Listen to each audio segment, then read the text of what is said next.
Ready to supercharge your profits and revolutionize your business in just 2 days? Then you need to be at the Power Profit Workshop.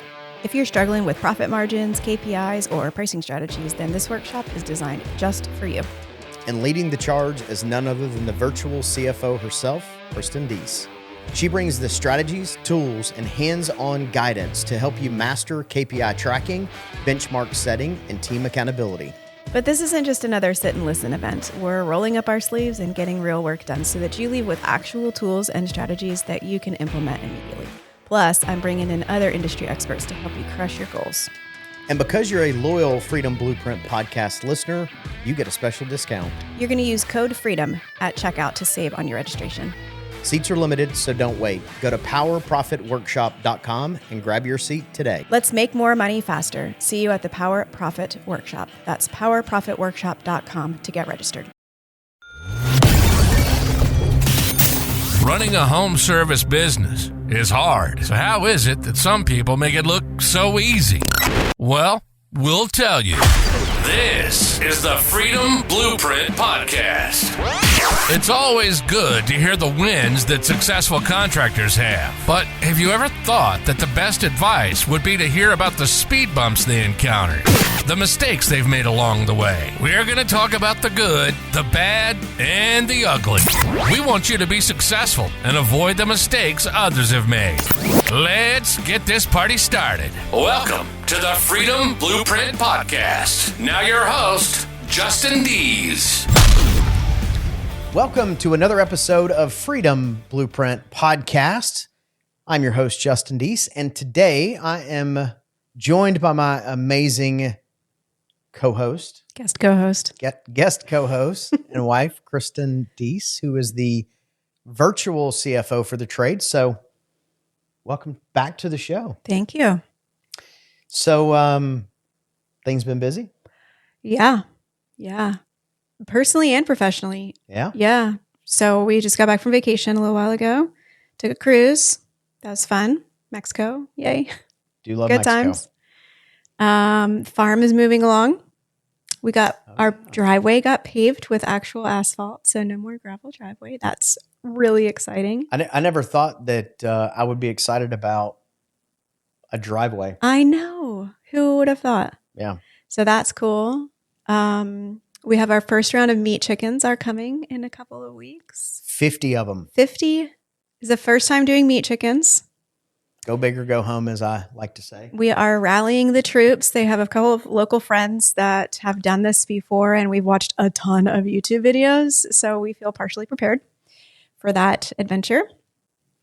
And then professionally, I've got an event coming up. I wasn't sure if you heard about it. Have you heard of the event coming up? I have not. Can you tell me a little bit about? Couple more weeks, about five or 6 weeks or so, doing a virtual CFO live event here in Pensacola on KPIs and leadership and all kinds of stuff. And it's a lot of work to pull an event off. Well, there's so many moving parts, and people have questions, and then people are flying here, and food, and you remember every detail. Yes, lots of decisions that need to be made, and it's fun, but it's definitely a lot of work. It is a lot of work, and that's going to be exciting. We can talk about that a little bit more later in the episode, but the event is going to be amazing. The list of speakers and presenters are going to be great, and I say that, and I want to be careful about saying speakers because really this is a workshop, right? Yes. So it is designed to be a workshop. There is going to be parts of like instruction, I guess you could say, but then parts of like rolling up the sleeves and getting to work. It seems like every week or so, there's just like this next level of value that gets added onto the event and the time that we're going to be together. And I just am really, really excited about the wealth of knowledge and experience that's going to be in this room for 2 days that we're all going to be able to lean on is really, really, really exciting. Like if we were to add up all of the years of experiences of the pros that are coming in, we're probably at like 200 years of experience. Bazillion. I was going to say a bazillion. Really and truly. I'm super, super, super fired up about that, and really excited to be able to see our younger generation of business owners be able to soak up the knowledge bombs that are going to be dropped all over the place. So it doesn't seem like that long ago we were the youngsters in the group. Right. And it's almost like we blinked and that's not the case anymore. I know. I know every time I say how long we've been in the industry, I have to. And you know what? So we've been in the industry for a long time, but we still, to some people, are youngsters too. There's people who have been in the industry for, 30 and 40 years, 50 years. So we're about halfway through that journey, I guess you can say. I like it. What a cool industry that we're in.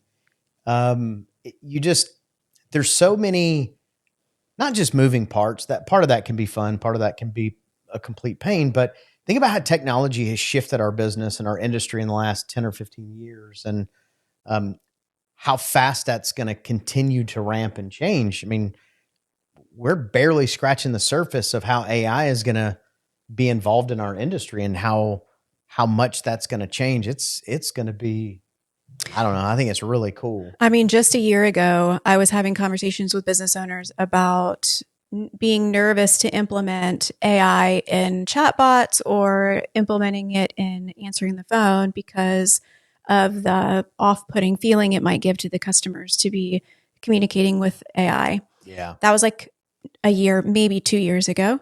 Now, all of a sudden, so fast, AI is like an everyday form of communication. People are so accustomed to it that it's not threatening anymore from that I don't want to deal with a robot. I want to deal with a human type thing. It just seems like in such a very short period of time, that perspective has changed for the better. I'm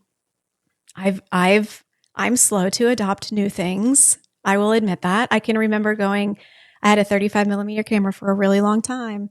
And when the digital cameras came out, I was like, I don't want a digital camera. I want a camera that I can print out the pictures and look at the pictures and hold them in my hands. Of course, now there's nowhere to print the pictures. Right? So then I finally made the switch to a digital camera and I'm like, oh my gosh, this is the greatest thing in the world. I don't have to pay to get the pictures developed. Okay, well, I mean, I was a little bit of a slow adopter on the AI thing too.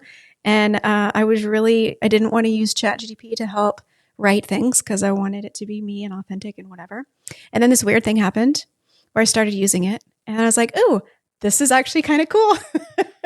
Well, and we've talked about this a couple of times on the podcast, but the truth is AI is a tool that has to be used correctly, and it's not a end all be all product or service. And you think about, it wasn't that many years ago where anytime you called a business, you would kind of get this recording of, and what it would say, your call is being recorded and monitored for quality assurance. And when that first happened, people were really weird about being recorded. And now we don't even give it a second thought. Yeah. Everybody's doing it. Why are you playing this? Can we move on? Right. No, because state law says you have to. But I think that, and I know this is not an AI conversation, but I think that as technicians are starting to utilize some of those tools, that pretty soon is going to be the next quality assurance monitored. Not probably a little while ago, probably a year or so. I don't remember when. I remember reading probably in one of the forums or groups or somewhere that a company was struggling getting technicians to write legible, not write like handwriting, but like type in ServiceTitan specifically, legible descriptions of what they did on the job summaries. Mm-hmm. And so they basically had them all install ChatGPT, and they had the technician put all of their information into the AI software and then copy and paste what AI cleaned it up for them, and then copy and paste it and stuck it in their job summary. And I'm like, that's a great use of AI. I think that was Richard Koberger. That was it. I think that's the first person I heard kind of utilizing that, and that was pretty early for ChatGPT to be introduced that way. But what a great tool if used properly. Right, for sure. Now, today's conversation wasn't about designed for AI, but I mean it's so fast and changing, and I think it is always a good conversation to learn new. I'm taking a course right now to try to be better at engineering it and the questions and how do I get the information out of it, because there's times when you use it and you're frustrated because you're like, that's not what I asked. So, speaking of which, at the event, Josh and Tersh from Service Business Mastery, they'll actually be there as well, and they're going to be talking about AI, and they're going to have some free stuff that's really going to help elevate businesses. But you got to be there to find out. That's all I'm going to say. Got to be there to find out. But today we're talking about the profit, like kind of the blind spot of profit, and I think that a lot of times as business owners we get that tunnel vision of profitability, but we miss the things that, like, kind of the levers that really shift and adjust that the most. So I thought, what a great opportunity for us to talk about that. So what I see and what we've seen for years and years and years, and we even did it ourselves, is we hustle and hustle and hustle to get that top number as high as we possibly can, that revenue number. And then we don't pay close enough attention to what's happening below that number. And then we look up and all of a sudden we're not profitable and we're a little bit surprised. And we're like, wait, how could we not be profitable? We're generating all this revenue. Where all the money did it all go? Where'd it go? So, yeah, there's a handful of things that, might seem kind of obvious, but then there's a lot of things that kind of slide under the radar and you don't really realize it until all of a sudden you're in the middle of a cash crunch, or your profitability is 2% and you're thinking it was going to be 20 and that kind of stuff. Well, I have my pen and I'm ready to take some notes. So, more sales does not equal more profitability. True or false? True. True. Also, busy is not productive. Or profitable. Not always.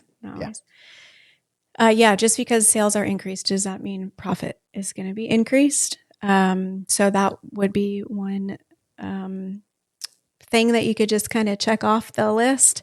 I wrote false. Okay. Wait. What was the question? True or false? True or false? Higher sales does not mean higher profitability. Yeah, more sales equals more profitability. Oh, false. I heard you wrong. You said false. I said true the first time. Oh, well, you've lost all credibility. Okay, you know what? I'm visual. I have to see the question, not hear it. Sorry. I think the term of, I'm going to mess it up, but like the sin, more sales covers all sins. False. Well, so people use it as a true, and it's not, and it can cover up some sins for sure. But it certainly does not fix. It doesn't, and fix any sins. And it has a great potential of actually magnifying issues that you already are having. So, if there's some fundamental issues that you're having in the company currently that you may or may not even really know about, and then you go out and you pile a whole bunch of sales or revenue on top of it, really, what it could potentially do is magnify the problems that you're already having. Systems, that it's one of those things where if you don't really have good systems in place, then you can get by when you're small without really having intentional systems in place.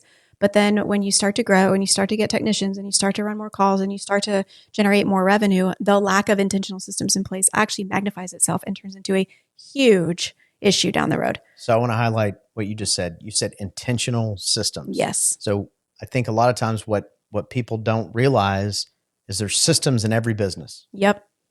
It's either intentional or they're not intentional. Right. And when they're not intentional, they are, for the most part, typically not helping you move the business forward. They're holding you back for sure. They are holding you back and costing you money and all the other things. Yes. So let's talk about what are some other levers? What are some things that you can do to really keep an eye on? And let's stick with the theme of rising sales because it's more fun to talk about when your sales are growing than when they're not. But what are some things to really keep an eye on that people can miss when their sales are growing? How do you make that calculate to the bottom line? I mean, the very first kind of gate that you have to get through is gross profit margin. So when we're looking at gross profit margin, the two main pieces of that are going to be the technician labor, the materials, and a sales commission if you're paying a sales commission to whatever it is that you're selling. So if you can get through that gauntlet of cost and make it through the other side with like at least 50%, but really it needs to be more like 55 or more percent gross profit margin, that's going to be the first place that we look. If you are getting through cost of goods sold and you're left with 30% gross profit, then that's the first place that we're going to try to fix first. That's your biggest hole in the boat, is we got to be coming out of cost of goods sold with a strong gross profit margin. All right, two things you mentioned, and I would like you to go into a little bit more explanation. The first, you said gross profit margin, and then the other, you said gross profit. Okay. So I think there tends to be some confusion. Yep. And if you're not clear on it, then you might miss a number. But okay, break it down for us. So gross profit is the dollars. Gross profit margin is the percentage of those dollars compared to overall revenue. So if you generate $100,000 in revenue, your gross profit margin is 55%, that's your percentage. Your gross profit is $55,000. So the gross profit is the dollars and the gross profit margin is the percent. Not to be confused with cost of goods sold, which is what you're taking out of revenue to get to your gross profit margin in the first place. Very good. Hopefully that's very helpful. I know a lot of times people use those two, and sometimes they'll say something that doesn't match. Right. It's like, no, They know what they're talking about. They just may not be picking the right vocabulary words, which, is understandable because it's numbers and financials and stuff. Well, and again, I know we've talked about this multiple times, but there's very few business owners in our industry that had an accounting background when they started the business. Right. I can think of very, very few people. But for the most part, it was a technician turned business owner or some variation of that, but normally it's not an accountant turned. Yeah. Well, and we like to keep everybody on their toes by not calling the same. We have multiple names for the same thing, right? So an income statement is the same thing as a profit and loss, but we like to use those interchangeably. Also, revenue, income, and sales are all the same thing from an accounting standpoint, but in Service Titan, revenue and sales are different things. So, we're keeping our jobs here. That's what we're doing. All right. So we just talked about one of the big top reasons that can influence profitability. What are some others? Do you have maybe another example? Yeah. So beyond your cost of goods sold or your gross profit margin not being high enough, another area, overhead in general is something that we want to pay attention to, but I will say that one of the bigger ones that can eat up the overhead would be administrative wages being too high as it relates to revenue. And there's like a size of the business. I think we might have talked about this a little bit last time. There's like a size of the business that you get to where your overhead labor is too high, but it really should only be temporary, because the point of bringing on additional overhead labor is so that you can be able to generate more revenue. Yeah. And if we bring on the extra overhead, but we're not generating more revenue, then that is going to be part of what's eating into our profits essentially, through wages. So that's usually an area where we can identify is someplace that we might be able to figure out how to get a little bit more efficient, and get a better profit margin there. And I think that a lot of HVAC businesses struggle with this in that towards the end of the shoulder, that February, March, they're trying to bring on more people and train them. So you see that a lot, right? Yeah, you see it seasonally with companies that are seasonal, like HVAC, but then you also see it in a year-round mode for companies who aren't seasonal when they get into that limbo of, I really need the phones to be answered like 10 hours a day. Like I need a live person to be answering the phone 10 hours a day, 6 days a week. And I need to make sure that I have somebody for coverage in case somebody goes on vacation or they're sick. And, I really could use somebody that is running parts to the job site and placing orders and entering POs into whatever our software system is. I really could use somebody that is managing our Facebook page and overlooking our marketing department. And I really could use somebody who's out there in the community going to these events and these chambers, right? Yeah. Like you see what's happening here, Yeah. right? We get to this size of the company where like, man, I just really need another body to do this. Well, every body needs an hourly rate, and every hourly rate is going to go towards your admin overhead. And that's where we start seeing a lot of it get eaten up. And it's, again, we do get to a point where we need those positions and we need those tasks to be done, but we also have to know that in order to bring on another administrative position, whether it's part-time or full-time, we have to be able to have a plan to increase revenue at the same time. Yeah. And I think that has a lot to do with making sure as you're bringing people on, being clear about what the expectations are and what a win looks like. So, if you bring somebody in, let's say to run parts was one of your examples, like to run parts, then what profitability, what percentage, what KPI is that going to positively affect? And then you need to watch it and make sure that you're not 3 months down the road and it's not doing what you hoped it did, what it was going to do. And then you need to wash it. And I created a calculator and the cost of a new hire calculator. Which I'm happy to give out. And we'll put that in the show notes. Yeah. For sure. So what you do is you go down through and you basically fill in the numbers of, this is how much it's going to take to get this person onboarded, and this is how much we're going to pay them per hour and how often we think they're going to work and so on. And it basically gives you a number of how much it costs per month to have that person on the team. So when we do it from a technician standpoint and we say, how much is it going to cost us to get a new technician? It's easy to be able to go down through that and say, okay, well, at the end of 2 months, I need them to be at least generating $6,000 a month or whatever it is to be able to at least pay for themselves.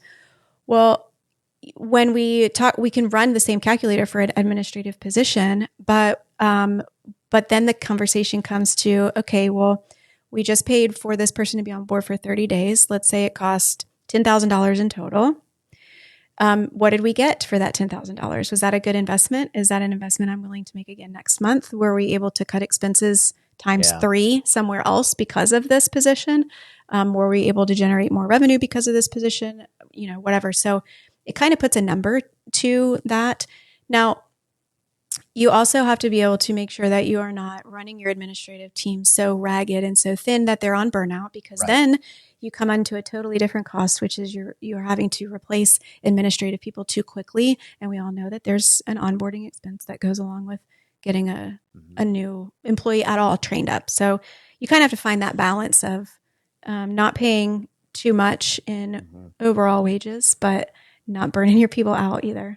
So you want to be efficient. Yeah. Like that's, you want to be efficient, but not wear everybody out. So I want to go back to this calculator for a minute, because the calculator is really a cool tool. And I'm curious, because I know that a lot of businesses that you work with are obviously hiring. And I know you do this exercise with companies that you work with. How often does a business owner go through that worksheet and go, oh, that's not as much as I thought it was? Never.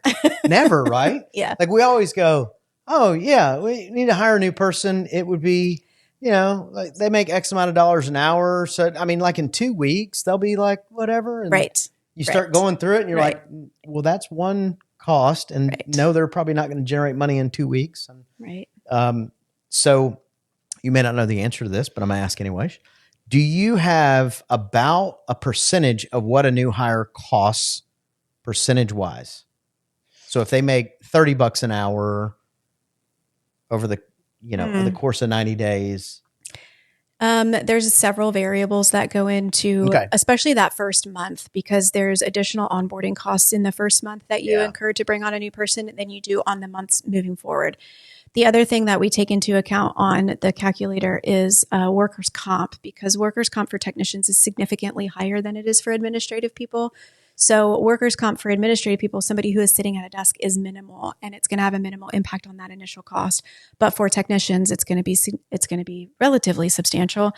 So I wouldn't necessarily say that there's a specific percentage above and beyond what their hourly rate necessarily is. And I have seen that first month training run anywhere from 10,000 to probably 17 to 18,000 in the first month. And then the second month, it's anywhere from 6 to 8,000, just depending on what certainly it should be going. It does. It should be going down. The second month does tend to drop just because there's a lot of only one-time expenses that you have in that first month when you're onboarding somebody. Like if it's a technician and you buy them uniforms, well, you're probably only buying that first set of uniforms, depending on what your policy is.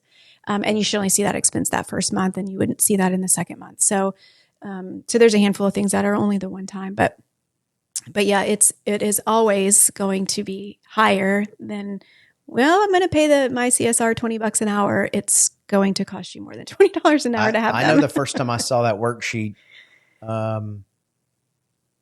was like, man, that is insane. How do they get access to the calculator? They can email me. If they email me at kristen@kristendeese.com, I am more than happy to send a copy of the calculator along with a little explanation video on how to specifically use it. Oh, beautiful. All right. So I'll make sure, and it's KRISTEN at Kristen Deese, DEESE.com. Yes. And I'll make sure to put that in the show notes as well. But that calculator is a really amazing tool for sure. We actually did a podcast last year at some point that was about the cost of a hire. Yes. That's got some pretty good information. So I would definitely go check that pod. And I don't know the episode off the top of my head. I guess maybe I should. I don't know. I don't think you need to memorize them all. No? Okay, good. Because I never would. Memory's not my strong suit. Or numbers. Or numbers. We're about to talk about my good qualities. Sales. No, I'm just kidding. People We're not. influencing. Okay, so profitability, the blind spot. So we talked about gross profit. Obviously, that ties into labor materials, cost of hiring. Do you have another one that most business owners completely overlook or don't think about when they think about profitability? Well, so there is a slight difference between profitability and cash flow. So this is going to be kind of partially related to both of that, but the amount of debt that you carry in the business and the payments associated with those debts sometimes can eat into both profitability and cash flow. So when we're recording payments to debt, the interest portion of the payment gets recorded as an expense on your P&L/income statement, which will eat into your net income because that's an expense. And then the principal payment of that loan goes towards the balance sheet to reduce the amount of your liability. But at the end of the day, the whole payment comes out of your bank account. So even though we don't see the whole payment as an expense on your P&L, the whole payment is still coming out of the bank account. Yeah, the cash is gone. Leaving. Right. So it kind of bleeds into profitability and cash flow at the same time. But if you have one or two truck payments, you're not going to see a huge difference. If you have an entire fleet of vehicles that you're paying on and a whole bunch of equipment on top of it, it will make a massive difference on your P&L between the interest and the cash flow that's going out with it. So that sometimes can be a little bit of a blind spot. I know that there's a lot of times that we can justify bringing on an additional vehicle payment because that vehicle is out there generating revenue, right? So it's relatively easy to be like, well, it's not a big deal that we're making another payment because it's going to be out there generating revenue, and how much revenue does it need to generate in order to be able to justify the cost. So there is a right way to kind of budget for it, but it takes just having that level of awareness that that's an expense. And then I think the other big thing that has the potential of eating that overhead is advertising. Oh my goodness. Yes. Advertising has the potential of costing the company a lot of money. And it's so interesting because I have clients who spend less than 1% on marketing and advertising. And I have some that are spending 22% on marketing and advertising. Yep. And it just depends on where they are in their journey, how long they've been in business, how good their marketing companies are, if they're paying a marketing company or if they're trying to do it themselves. I will say that those that are trying to do themselves don't do as good of a job as the ones who have marketing companies. It might be cheaper, but if their board's not full, then are they really getting a good ROI? Well, yeah, it's like being very good. Being very good at that one thing, and marketing is a whole nother animal. Right. Like it's just such a different a different animal. And you think about most people that are in our industry started as a technician, turned a wrench, decided they want to do it, and they struggle with accounting. The same is true with the marketing side of it too, because they didn't grow up in that. Well, and space. here's the other thing that I see too with marketing is we'll go down through a financial and we'll say, holy cow, marketing was 15%. What happened? It's easy to blame the marketing company and say they spent the money or they didn't generate the right blah, blah, blah, or whatever. Yep. But it's harder to say, well, they were generating good leads, but our call booking rate sucked this month. Or we were booking the calls, but our conversion rate was awful, or our average ticket was awful. So I will say that if you're going down through your financials and your marketing spend is out of whack, look at yourself first before you blame the marketing company. Yeah. Still, I mean, obviously you still have to, hold the marketing. Trust but verify. Right. Have a set of KPI. I mean, because really, and it's marketing, whatever it is, they're still an extension of your business. Mm-hmm. So you still have to have parameters of how you're gauging if they're doing a good job, because you have to have that in every aspect of your business. And if any aspect of your business you're looking at and you're like, well, I feel like you're off, get a number to it. I won't say my opinion, but your feelings don't matter. The number, the KPI, the scoreboard, well, I feel like I won. You didn't win. You lost. And here's how we know it. Yeah. So, yep. all right. So shifting it. Well, any final thoughts? Because I wanted to shift gears just briefly to talk about the event coming up. I know we've talked about it a lot. We're very excited. It's really cool to be able to introduce people to our area and our community, which is fun. But any final thoughts before we shift over to that? Nope. None. Let's shift. Let's shift some gears. So, Power Profit Workshop is coming up. This one is going to be May 15th and 16th here in Pensacola, Florida. If you want more information, powerprofitworkshop.com. I'm really excited about this, but this was a passion of yours. And I wanted to kind of ask this question, like, what made you want to do this style workshop? Like, we go to a lot of events, we speak at a lot of events. Why? What's the why? The why. Well, first of all, I love to work with people in person. Right. So there's so much that you can gain from working in person for a period of time. I think it's extremely important, and we have experienced this in our own business over and over and over again. It is so important to remove your physical body from your business when you want to work on something that's important. You have to get out of the shop and go somewhere. If you can get out in the shop and you can go work with a group of other people who are doing the things that you're doing and are different levels than what you are, whether they're not quite as far as you are or they're further ahead than you can turn back and give a hand to the person who's behind you, and you can get some incredible knowledge from the people that have already experienced the things that you are struggling with. So there's extreme benefit from that standpoint.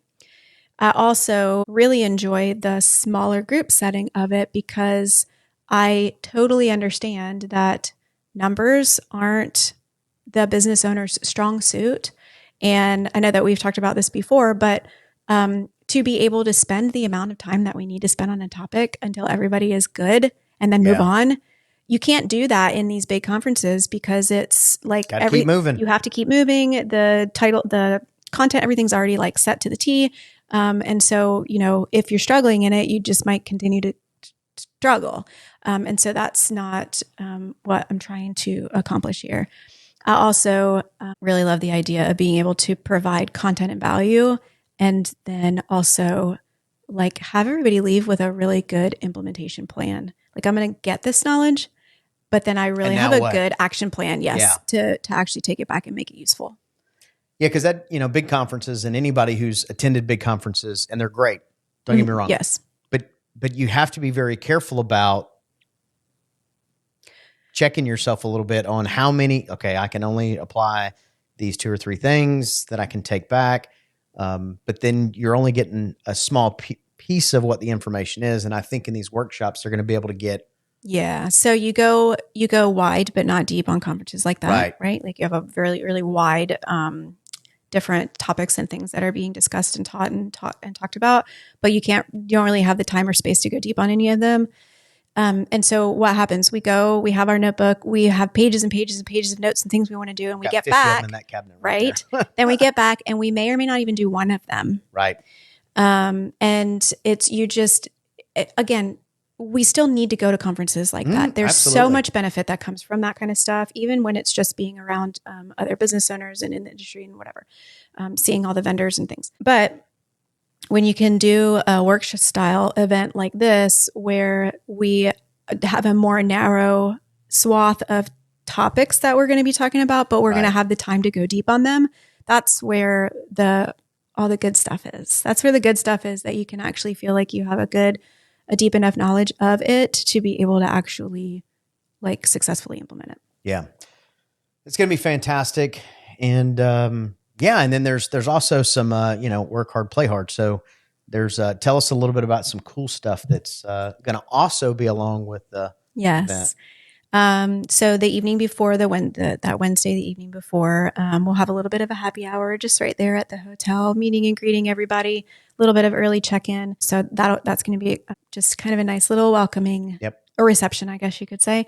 And then Thursday night, we are, so Pensacola's part of their public transportation out on the beach is trolleys, not trolleys on a track like New Orleans, but like trolleys on wheels, but they look like trolleys. They're going to come pick us up at the hotel on Thursday evening and take us to the Blue Wahoo Stadium, which is our local baseball team here. Blue Wahoos is playing the Trash Pandas, which just cracks me up. And so we're going to go enjoy a game and eat some good food there at the stadium. And then we'll have our workshop on Friday. And then for anybody who's sticking around, one Friday a month in downtown Pensacola, we have this thing called Gallery Night. And it's where all the businesses on the main street, basically the street gets shut down to car traffic.